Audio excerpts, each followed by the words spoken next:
La résistance. Oui, il élaborait.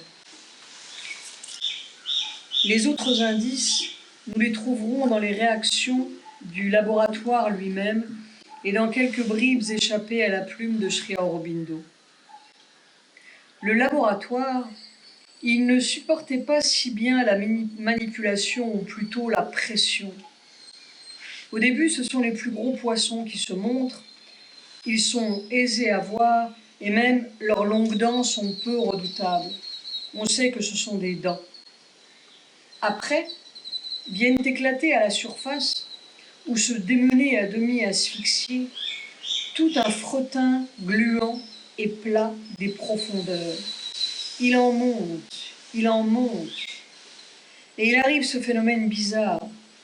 Quand on est à ce niveau-là, au lieu d'être au-dessus à regarder le monde du haut de son trapèze cosmique, c'est que l'asphyxie du fretin semble être notre propre asphyxie. On est ça, on se démène avec ça, comme si le mal ne pouvait se guérir vraiment qu'en l'avalant pleinement. C'est pénible, c'est malodorant, on est subitement rempli d'odeurs très déplaisantes et ramené à une stature naine qui vous fait dire « Quoi ? C'est ça le yoga ? Quoi ? C'est ça ? Moi ? C'est ça ?» C'est très pénible. Mais moi, j'étais partie pour la conscience cosmique, pas pour ces billes visées malodorantes. Eh oui, mais c'est 1 million de billes visées qui font la douleur, la grande douleur du monde. Les requins sont charmants, la mort n'est pas avec eux, elle est avec des riens innombrables qui peuplent la vie de tous les jours, invisibles, sous nos belles phrases et nos idéaux joufflus. Et la voix lassante des asuras védiques, titans et démons, est là qui vous serine à longueur de temps. Tu ne réussiras pas, c'est une entreprise vaine, c'est voué à l'échec, tu perds ton temps, va donc voir là-haut la conscience cosmique. Et ça recommence jour après jour, sans vacances, et nuit après nuit, sans trêve, c'est là tout le temps. C'est toi ou c'est moi qui gagnera. Quelquefois, on se sent comme la chèvre de Monsieur Seguin qui va se faire manger à l'aube. Et c'est encore la horde des malins qui vous susurre. Tu vas te faire manger, tu vas... C'est un combat hideux, gluant, il faut bien le dire. On comprend les sages et les saints qui ont tous filé au paradis de la conscience comme des lapins. C'est le subconscient. Ce que Sri Aurobindo appelle le subconscient, pas ce qu'entendent nos psychologies des surfaces, c'est-à-dire tout le passé évolutif, subhumain, toutes les couches, non seulement humaines, mais animales et végétales, qui se sont déposées jusqu'au fond des cellules. C'est un labeur herculéen, note Sri Aurobindo. Quand on entre là, c'est une sorte de continent inexploré. Les autres yogis étaient descendus jusqu'au vital. Si l'on m'avait fait voir cela avant, probablement aurais-je été moins enthousiaste. Les disciples ne l'étaient guère. Après la première vague d'enthousiasme, on se fixe à de microscopiques mécontentements qui frottent et frottent, tout est microscopique. Pourtant, le travail était fait pour eux, c'est-à-dire qu'ils n'avaient pas besoin de se battre vraiment. C'est Sri Aurobindo qui faisait la bataille, mais de suivre, d'adhérer, de s'ouvrir. S'ouvrir, cela veut dire subir la manipulation, laisser faire la bataille. Tous les progrès que Sri Aurobindo faisait, je les faisais automatiquement, remarquait Mère. C'est la loi automatique du supramental, mais pour qu'elle joue, il faut, dans une certaine mesure, permettre au progrès d'entrer, prendre le parti du rayon, pas celui du grouillement. Il semble qu'ils aient passé leur temps à mettre des murs, pas là-haut. Là-haut, c'était la jolie conscience poétisante et spiritualisante et discourante et pleine de vénération pour le maître. Mais en bas, c'est une autre affaire, une affaire très courante. On passe dessus. On ne veut pas voir ça, On est au-dessus de tout ça. Et encore pas toujours. Alors on demande à avoir des expériences, on est venu au yoga pour avoir des illuminations, avoir de la poésie au bout de la plume, des articles pour son journal, de l'inspiration pour son livre, des étendues de lumière, pour dormir. Des milliers et des milliers de lettres de réclamation au maître. Et il répondait patiemment, imperturbablement à chacune. Il essayait de leur faire comprendre. La pression, l'appel, et pour changer cette partie de la nature qui dépend directement de l'inconscient. Quand le yoga était déjà descendu d'un degré plus bas du subconscient à l'inconscient, c'est-à-dire les habitudes fixes, les mouvements automatiques, les répétitions mécaniques de la nature, les réactions involontaires devant la vie, tout ce qui semble relever du caractère établi d'un homme, et les expériences, c'est très bien, mais l'ennui, c'est qu'elles ne semblent pas changer la nature. Elles enrichissent seulement la conscience. Ce n'était pas facile à admettre, même quand on avait compris dans les parties supérieures de la conscience. Dessous, ça grondait, ça se froissait, ça grippait à un millier de détails très quotidiens. Personne ne voulait lâcher son petit frottin. Au besoin, on affirmait ouvertement ses droits à l'obscurité et à la souffrance. Si l'on regarde d'un peu près cette fabuleuse correspondance de Sri Aurobindo avec ses disciples, on se sent le cœur serré, on voit tout ce qu'il a dû subir, avaler, jour après jour, de questions oiseuses, coupage de cheveux en quatre, de petitesses, de querelles, menaces de suicide, grève de la faim, maladie de résistance, tout résistait. Et si par hasard quelqu'un mourait, il s'étonnait que ce supramental trompeur ne les ait pas immunisés contre la mort.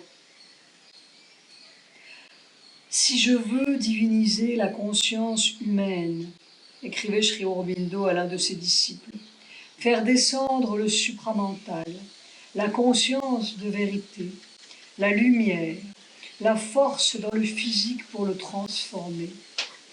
La réponse est la répulsion, ou la peur, ou la mauvaise volonté, ou le doute que ce soit possible.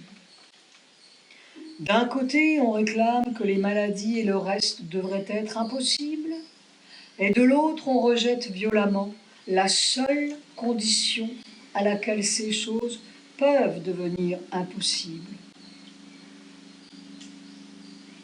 Jusqu'au bout, ce sera la contradiction de la seule condition. La loi automatique jouait à l'envers. Toutes les obscurités des disciples, Sri Aurobindo les avait automatiquement. Et Mère remarquait, avec une nuance de tristesse, peut-être, bien que la tristesse ait toujours été étrangère à sa nature. Ici même, parmi les meilleurs, parmi ceux qui feraient sans hésiter bon marché de leur vie dans une grande occasion, il n'y en a, pour ainsi dire, aucun qui soit prêt à abandonner ses petites habitudes, ses petites préférences, ses petites commodités pour que la victoire finale soit remportée plus facilement. C'est un bilan. Les petites occasions, c'est très difficile. Et on se tromperait beaucoup si l'on croyait que les disciples étaient spécialement mauvais. Il faut même dire que c'était des anges, à côté de ceux qui suivront quand Mère prendra le fardeau à son tour. Ils étaient parfaitement bons et parfaitement mauvais comme tout le monde, ils étaient tout le monde. Ce n'étaient pas des disciples qui étaient là, c'était la terre, c'était la résistance de la terre, la mauvaise volonté de la terre, la difficulté de la terre, le groupe parfaitement représentatif. Pas une des nobles lumières que l'on peut rencontrer ailleurs n'aurait subi l'épreuve sans tomber dans la même sottise. C'est la sottise de la terre, c'est la misère de la terre, c'est le labeur d'un Dieu. J'ai creusé longtemps profondément, dans une horreur de fange et de boue, un sillon pour la chanson d'une rivière d'or, une demeure pour un feu qui ne meurt pas. J'ai labouré, souffert dans la nuit de la matière, pour amener le feu à l'homme. Mais la haine de l'enfer et le mépris des hommes sont ma pitance depuis que le monde a commencé. Mes plaies sont 1001, et les rois titans m'assaillent. Va où nul n'est allé, cria une voix, creuse plus profond, plus dedans encore, jusqu'à l'inexorable pierre au fond, et frappe à la porte sans clé. J'ai plongé par les allées aveugles du monde, du corps, jusqu'au mystère souterrain. J'ai remonté jusqu'au redoutable cœur muet de la terre et entendu la cloche de sa messe noire. J'ai vu la source d'où part son agonie et la raison intérieure de l'enfer. Le labeur d'un Dieu. Toute la terre. Là-bas, à l'ouest, d'obscurs grondements montaient du fond aveugle de la terre.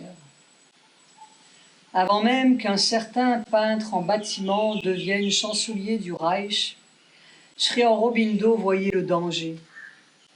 Ses lettres, un peu partout, trahissent sa préoccupation grandissante. Il voyait bien d'où montait cette boue-là. C'était perceptible dans sa propre chair, même perceptible dans la chair de mère dès 1925. Est-ce un hasard aussi, lorsqu'elle sera attaquée par une mauvaise phlébite compliquée d'une inflammation générale? Par 2 fois en une nuit, mon cœur a voulu donner sa démission, écrira-t-elle à son fils.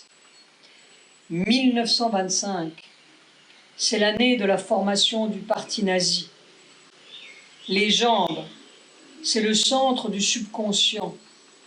Ça montait, une perfide inflammation boueuse. Sri Aurobindo prenait tant de peine à faire comprendre à ses disciples le danger de cette horde hurlante. Les disciples, ingénument, dans leur haine solide de l'envahisseur anglais, raisonnaient que les ennemis de nos ennemis sont nos amis. Même Gandhi, plus tard, enverra une lettre ouverte aux parlementaires britanniques pour les exhorter à ne pas prendre les armes contre Hitler et à pratiquer la non-violence. Et Sri Aurobindo écrivait, réécrivait, la victoire d'un côté, les Alliés, laisserait le chemin ouvert aux forces évolutives. La victoire de l'autre tirerait en arrière l'humanité, la dégraderait horriblement et même pourrait conduire, au pire, à l'échec final de l'espèce, comme d'autres espèces ont échoué et péri dans l'évolution passée. Et il disait catégoriquement: ce serait la destruction de mon travail.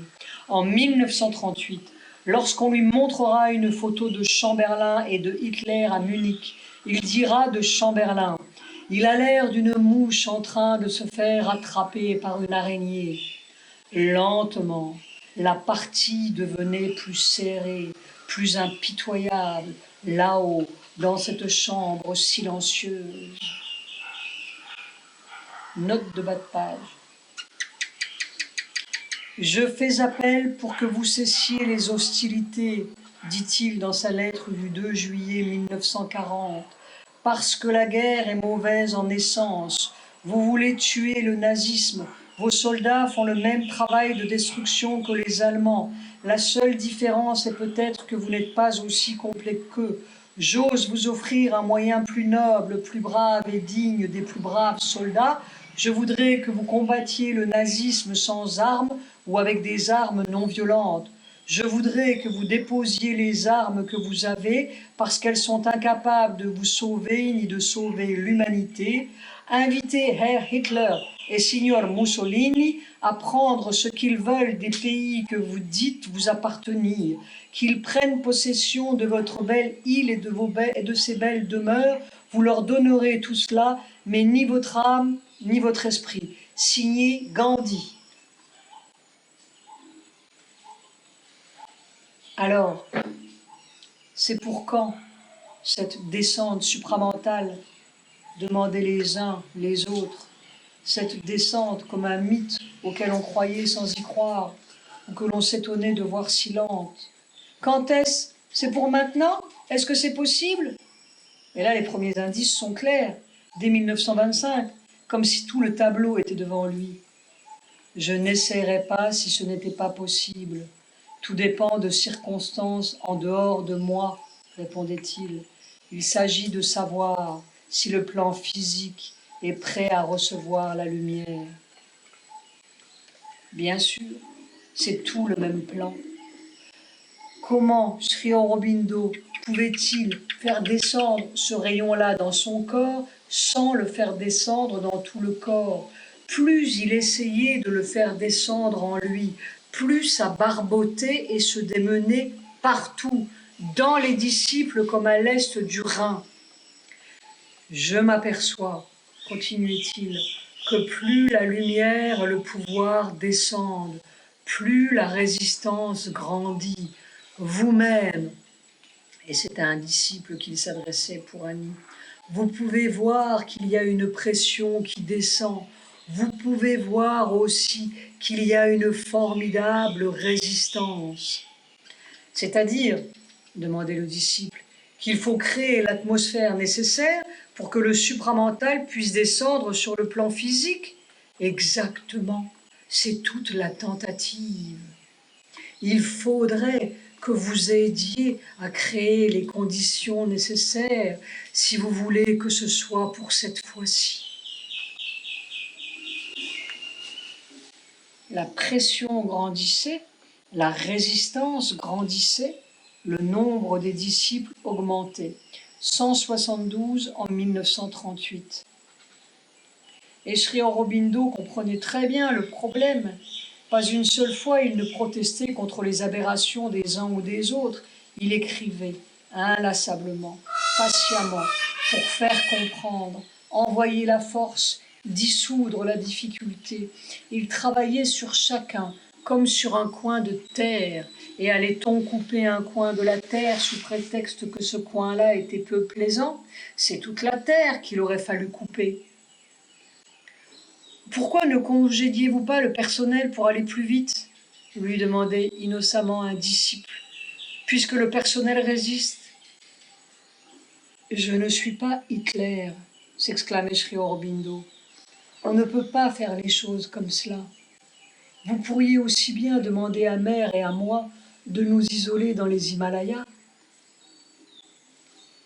Il prenait tout, comprenait tout, disait seulement, discrètement, vous pourriez aider. Je crois en une certaine dose de liberté. La liberté de trouver les choses par soi-même et à sa façon. La liberté même de commettre des erreurs. La nature nous conduit par des erreurs variées et des excentricités diverses. Quand la nature a créé l'être humain, avec toutes ses possibilités de bien et de mal, elle savait très bien ce qu'elle faisait.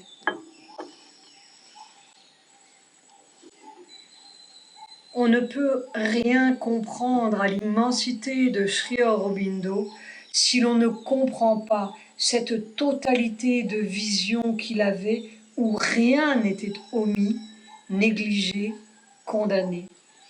Tout faisait partie du travail. Le mal, entre guillemets, comme le bien, entre guillemets, et rien n'était bien et rien n'était mal. C'était autre chose qu'il fallait infusé dans cette substance recouverte de faux bien et de faux mal. Tous les disciples étaient bons pour lui. Toute la terre était bonne. C'était son champ de travail, c'est tout. Si l'on ne craignait pas d'être paradoxal, nous pourrions dire qu'ils ont aidé par leurs difficultés. Et puis, il y avait ceux qui lavaient tranquillement la vaisselle dans un coin. C'était ceux-là, vraiment, l'ashram. Mais pourquoi vous et mère, d'abord, ne vivez-vous pas pleinement dans ce supramental? Pour vous, c'est très facile. Après, cela pourra rayonner dans le monde. Il ne comprenait pas le problème. Il ne pouvait pas le voir dans sa totalité, et Sri Aurobindo essayait d'expliquer si clairement. Si nous avions vécu physiquement dans le supramental dès le début, personne n'aurait pu s'approcher de nous. Il n'y aurait pas eu d'espoir de contact entre nous et la terre et les hommes. Déjà, tel que c'est, mère est obligée de se tirer au niveau de la conscience inférieure des disciples au lieu de rester dans sa propre conscience. Sinon, ils commencent à dire « Comme vous êtes lointaine, comme vous étiez sévère, vous ne m'aimez pas, etc. » Déjà, quand il y avait quelques gouttes de ce rayon-là, il trouvait la pression insupportable. Alors, toute la cataracte. Déjà la terre grinçait. Et à quoi aurait servi d'être radieux et divin, tout seul là-haut dans une chambre? Il fallait bien prendre toute cette boue-là. Il fallait bien prendre toute la terre. C'est tout le problème. Ce sera le problème de mère. Si on n'a pas la patience d'attendre le reste, on perd le contact, on devient tout à fait insupportable. Il y a des lumières aveuglantes pour le petit frottin. Il y a des forces intolérables pour la substance humaine inéclaircie. Ça la dissout. Mère Sri Aurobindo n'allait pas se mettre à dissoudre le monde d'un coup de supramental radieux. Ce n'est pas pour moi que je fais ma sadhana. C'est pour la conscience terrestre. Il creusait, purifiait, et la pression montait. Le travail honnête. Vous ne réalisez pas que je dois passer 12 heures à la correspondance ordinaire, les rapports de toutes sortes, etc. Je travaille 3 heures dans l'après-midi et toute la nuit jusqu'à 6 heures du matin là-dessus. C'était en 1933. Des dizaines de milliers de lettres, un impensable labeur. Et chacun posait, reposait les mêmes questions, ses petits problèmes, ses grands problèmes, son unique problème.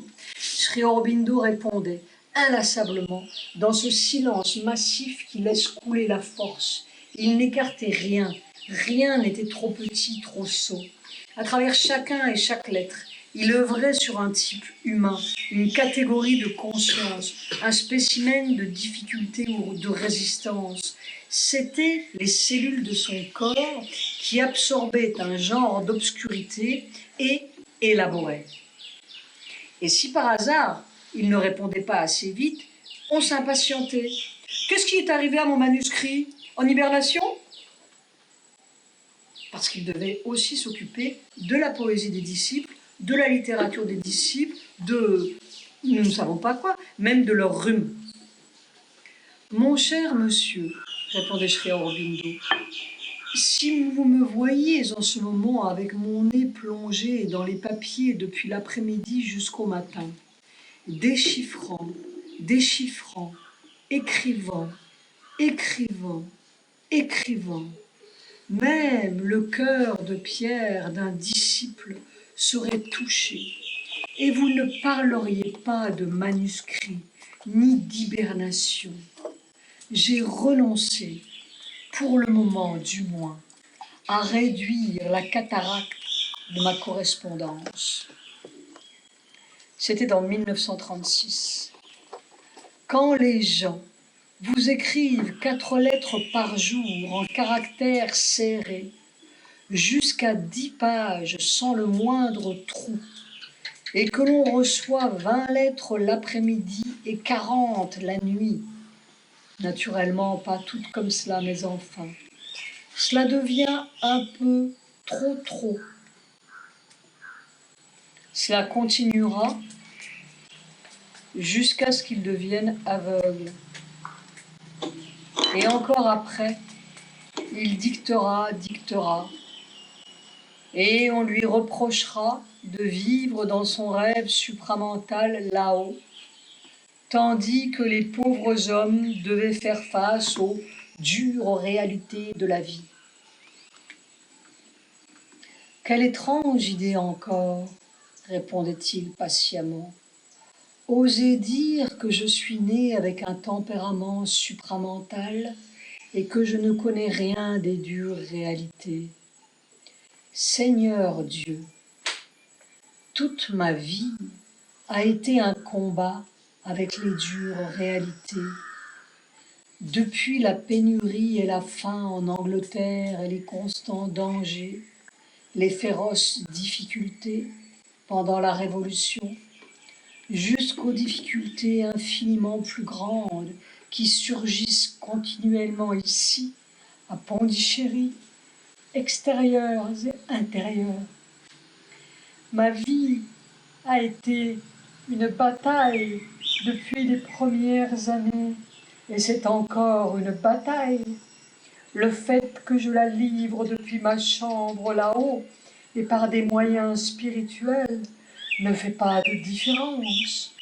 Mais naturellement, je n'ai pas été le crier sur les toits, et il est naturel, je suppose, que les autres pensent que je vis dans un auguste pays de rêves enchanteurs, à manger des lotus et sans contact avec les durs faits de la vie ou de la nature.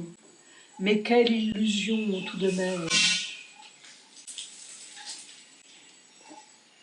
Ou encore, on lui fera grief d'être un avatar, quelque dieu revêtu d'un corps, qui fait semblant de souffrir comme les hommes et ne connaît rien à leur misère. De la frime, dira textuellement l'un d'eux. Vous croyez donc qu'en moi, je ne veux pas parler de la mer ici, il n'y a jamais eu de doute, ni de désespoir, pas d'attaque de ce genre?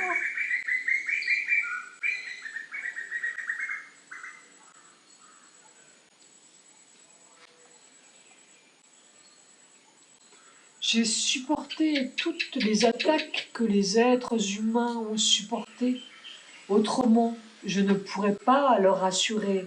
Ça aussi, cela peut être conquis. J'ai dû travailler sur chaque problème et sur chaque plan de conscience pour résoudre ou pour transformer. Et sur chacun, j'ai dû prendre les damnées conditions telles qu'elles étaient et faire du travail honnête sans recourir à des miracles. Puis, un jour de 1942, quand il n'était pas encore tout à fait aveugle, une lettre lui échappera, peut-être, où il tentait de s'excuser d'avoir momentanément interrompu la correspondance à cause de la guerre et du travail sur la guerre. J'ai dû établir la règle de ne pas écrire, non pas par préférence personnelle, goût ou dégoût, mais parce que la correspondance occupait la plus grande partie de mon temps et de mes énergies, et qu'il y avait un danger que mon vrai travail reste négligé ou non fait si je ne m'y consacrais pas et ne changeais pas de programme, tandis que le résultat pratique de l'activité extérieure, c'est-à-dire la correspondance, était très mince. On ne peut pas dire qu'elle ait eu pour résultat un grand progrès spirituel dans l'ashram. C'est un bilan aussi. Ces tonnes de correspondances, pourquoi? Et il ajoutait, avec cette tendresse sereine, tout de même, j'ai rompu ma règle pour vous, et pour vous seul. Je ne crois pas que l'on puisse interpréter cela comme un manque d'amour ou une indifférence de granit. C'était en 1942. Il était en plein dans sa lutte contre le nazisme, entouré de cartes, de communiqués de tous les fronts, jour et nuit. Puis il se laissera de nouveau gagner par la correspondance, jusqu'à ce qu'il remarque, une fois encore, à celui qui prenait la dictée: mon travail reste non fait. C'était en 1945. Simplement, il a fait cette remarque, note son secrétaire, et il a continué jusqu'en 1949. 17 ans de correspondance. Son vrai travail. Et pouvait-il rejeter une seule de ces lettres sans rejeter quelque chose de la terre? On dira, les disciples auraient pu, mais ce ne sont pas les disciples. Est-ce que la terre aurait pu être autrement? Sri Aurobindo prenait les damnées conditions telles qu'elles étaient, et il travaillait dessus, honnêtement. Mais simplement, une lettre de moins, une toute petite lettre épargnée. Qui y a songé? Chaque atome, disait-il. Tout de même, les disciples ressemblaient bien à un troupeau de loups dévorants. Son vrai travail, il le faisait en marchant pendant des heures après sa correspondance, jusqu'à ce qu'il ne puisse plus marcher non plus. Il martelait la matière avec ses pas, en répétant quel verbe silencieux, quel sésame. La première fois que son fidèle garde du corps est arrivé au guest house, il a remarqué une étrange dénivellation qui courait à travers la véranda et les chambres, d'un quart de pouce.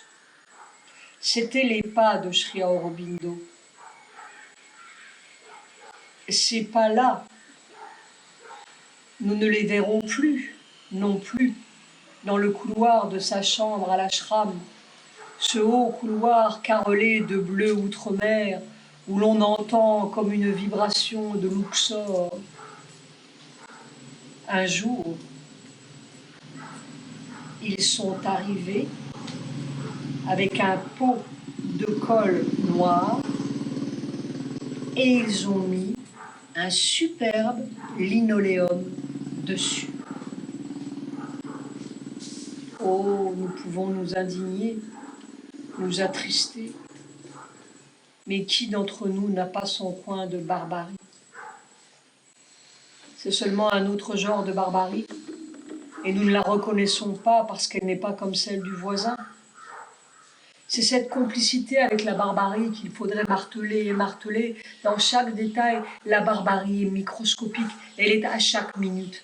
Et quand il n'a plus pu marteler avec ses pas, il restait dans ce grand fauteuil vert un peu passé, les yeux grands ouverts ou mi-clos, pendant des heures, à regarder le mur devant lui, jusqu'à ce qu'il se soit fermé, eux aussi, un 5 décembre 1950. Un mur. Les jalons. De ce vrai travail, nous avons quelques indices clairsemés, dénichés ici et là entre deux lignes de la cataracte. Un mélange d'avance et de recul, de cris de victoire, suivi du lent labeur souterrain. C'est toute l'histoire de la terre qui est là, simplement, nue, en quelques lignes, poignante dans son laconisme. 1924, mars. La loi de la terre doit être changée. Une nouvelle atmosphère doit être créée. La question n'est pas simplement d'avoir la connaissance, le pouvoir, etc., mais de les faire descendre. Toute la difficulté est de les faire couler en bas. 1925, août. Je m'aperçois que plus la lumière et le pouvoir descendent, plus la résistance grandit. 1932, août. Je sais que la descente supramentale est inévitable. J'ai la foi, étant donné mon expérience, que le moment peut être et doit être maintenant et non plus tard. Mais même si je savais que c'était pour plus tard, je ne changerais pas de chemin, ni ne me découragerais, ni ne relâcherais mon labeur. Autrefois, j'aurais pu être découragé, mais plus maintenant, après tout le chemin que j'ai traversé. C'est maintenant, dans cette vie, que j'insiste, et non dans une autre vie ni dans l'au-delà. 1933, novembre. Non, le supramental n'est pas descendu dans le corps ni dans la matière. Nous en sommes seulement au point où cette descente est devenue non seulement possible, mais inévitable. 1934, septembre. La force supramentale descend, mais elle n'a pas encore pris possession du corps ou de la matière. 1935, février. Que tous les hommes se moquent de moi s'ils le veulent, ou que tout l'enfer me tombe dessus s'il le veut, pour ma présomption, je continue jusqu'à ce que je conquière ou périsse. 1935, avril. Je n'ai aucune intention de réaliser le supramental pour moi seul. Ma supramentalisation est seulement une clé pour ouvrir la porte du supramental à la conscience terrestre. 1935, mai. Disciples. Il semble qu'une victoire ait été gagnée par vous. Certains ont vu des lumières vermillon autour de mer, Sri Aurobindo. Mais après, toute la boue s'est levée et cela s'est arrêté. Tel que c'est la révolte du subconscient. 1935, août. Maintenant, j'ai attrapé le truc de toute la maudite histoire. Comme un vrai Einstein, j'ai la formule mathématique de toute l'affaire, inintelligible pour quiconque sauf pour moi, comme dans le cas d'Einstein, et je l'élabore chiffre par chiffre. 1935, août. Quant aux gens, les disciples, non, ils ne flottent pas dans le supramental. Les uns flottent dans le mental supérieur, d'autres s'y élancent, puis redégringolent dans le subconscient alternativement et se balancent du ciel à l'enfer et encore au ciel et encore dans l'enfer ad infinitum. D'autres collent solidement et délicieusement dans la boue. D'autres sont assis dans la boue et rêvent des rêves ou voient des visions. D'autres ont les jambes dans la boue et la tête dans le ciel, etc. Une infinité de combinaisons. Et quelques-uns sont simplement nulle part. Novembre 1935. La queue du supramental descend, descend. C'est seulement la queue pour le moment, mais si la queue peut passer, le reste suivra. Ma formule s'élabore rapidement. C'est ma descente privée et particulière, la tentative d'obtenir une grande descente générale a seulement produit une grande ascension générale de boue subconsciente et j'y ai renoncé. 1938, septembre, Munich. 1938, 24 novembre. Sri Aurobindo se fracture gravement la jambe droite au-dessus du genou. 1938, décembre. Disciple. Quand est-ce que cela descendra, Sri Aurobindo? Comment cela peut-il descendre? Plus ça s'approche, plus la résistance augmente. Disciple. Avez-vous réalisé le supramental, Sri Aurobindo? Je sais ce qu'est le supramental. L'être physique en a des éclairs et des lueurs. Je ne me satisfais pas d'une fraction de supramental dans la conscience physique. Je veux en faire descendre toute la masse pure, et c'est une affaire extrêmement difficile. 1939, janvier. Tout allait très bien et il semblait que le travail avançait quand cet accident est arrivé, la fracture. Cela indique qu'il faut que le subconscient soit changé pour que le pouvoir de vérité puisse s'incarner dans le corps. Alors il pourra se répandre vague après vague dans l'humanité. 1939, septembre, la guerre. 1945, août, je suis personnellement près du but. 1947, 9 avril, alléger la lourde résistance de l'inconscient. 1947, 15 août, indépendance de l'Inde.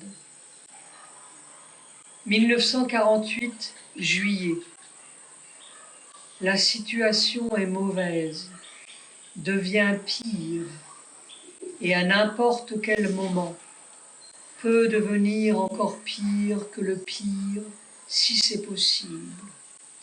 N'importe quoi semble possible dans le monde actuel perturbé. Tout cela était nécessaire, parce qu'il fallait que certaines possibilités émergent, afin que l'on s'en débarrasse si vraiment un monde nouveau et meilleur doit naître. Cela ne pouvait pas être remis à plus tard. Le nouveau monde que nous envisageons ne sera pas fait de la même texture que l'ancien, avec seulement une différence de structure. Il doit venir par d'autres moyens, du dedans et non du dehors. 1949, première explosion atomique russe. Mao Tse-tung proclame la République populaire de Chine. 1949, août, note du secrétaire de Sri Aurobindo. Pratiquement toute la correspondance s'est brutalement arrêtée. Seul son travail sur Savitri a continué régulièrement. Je me demande s'il avait pris la décision de quitter son corps et s'il était donc en hâte de terminer à temps son épopée. Sans date, seul l'amour divin peut porter le fardeau que je dois porter.